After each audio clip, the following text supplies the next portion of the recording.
Cela dit, la zone d'activité commerciale et administrative, 15 ans après son lancement, est loin de répondre aux aspirations nourries par le gouvernement burkinabé autour de ce concept. Aussi, le gouvernement burkinabé va-t-il retirer, et cela dans un mois, les parcelles non encore mises en valeur dans la ZACA? Le ministre de l'Habitat et de l'Urbanisme, en donnant l'information à la presse ce matin, déclenche la mise en demeure et invite les attributaires à respecter les règles telles qu'établies depuis 2003. Des précisions avec Moussa Ouedraogo et Nyarki Teda. Le projet ZACA pour soigner l'image de marque de la ville de Ouagadougou. C'était l'ambition du plan d'aménagement adopté en 2003. 15 ans après, seulement 25% des 85 hectares sont mis en valeur. Et le reste est devenu un immense espace qui s'est mis en dépotoir.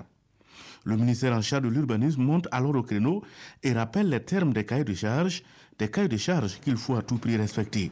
Les derniers délais de paiement étaient attendus au 30 juin 2013. On a 5 ans, quand on a fini de payer, on a 5 ans pour mettre en valeur la parcelle. Donc si on leur accorde 5 ans de délai de mise en valeur, donc c'est en juin 2018, normalement on devrait constater la mise en valeur de ces parcelles.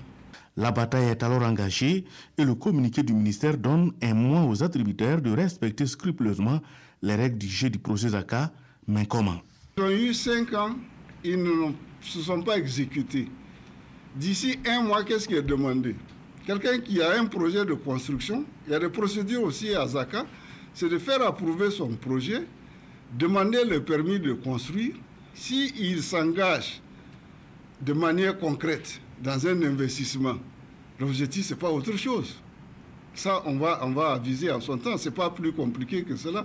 Il faut le faire, a insisté le conférencier. Pour lui, l'état actuel de la zone d'activité commerciale et administrative ZACA constitue une perte énorme pour le Burkina. Une réattribution s'impose et est même la voie idéale. Léon Paul Toué rassure, il ne devrait pas avoir de bataille judiciaire. Je crois que, à mon avis, il n'y a vraiment pas de... Quand on voit le processus de création de ZACA, celui qui veut aujourd'hui faire cette bagarre-là, je dis, il est mal inspiré. Il est mal inspiré. Qui se rappelle que c'est d'autres Burkinabés qui se sont levés pour que lui puisse bénéficier de cet espace-là. En tout cas, on se souvient encore, sur cette superficie, les quartiers Zangouetin, Peloguin, Tied-Palogo, le camp fonctionnaire et une partie des camps Songuin et des Koulouba ont été rasés pour permettre une urbanisation à ces niveaux. Une urbanisation qui peine à voir jour.